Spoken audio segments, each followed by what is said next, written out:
नमस्कार दर्शकबिन, तपाई सम्पूर्णलाई हाम्रो युट्युब च्यानलमा स्वागत छ।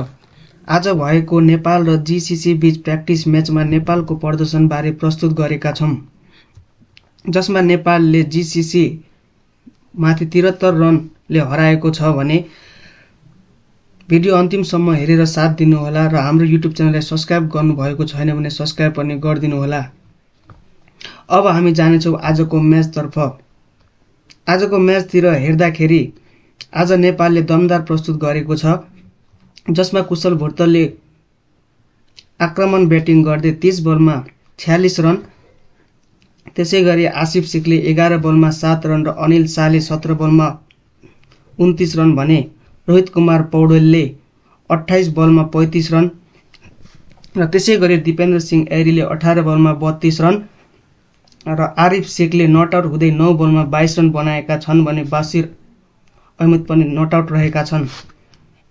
त्यसैगरी बलिङतर्फ हेर्दाखेरि रिजन ढकालले 2 ओभर गर्दै 10 रन खर्चेर 1 विकेट लिन सफल भएका छन् भने नन्दन यादवले 3 ओभर गर्दै 25 रन खर्चेर 2 विकेट लिन सफल भएका छन्।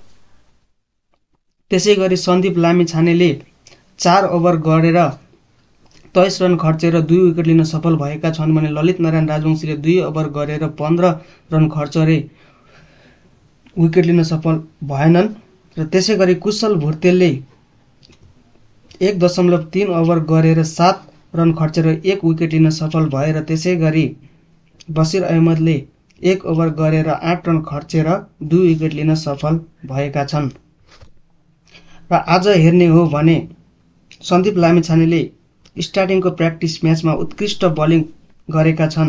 आजको म्याच हेर्ने हो भने नेपाल क्रिकेट टिमले ओभरअल सबै खेलाडीबाट प्रदर्शन भएको छ र सबै खेलाडीले कमब्याक गरेका छन्।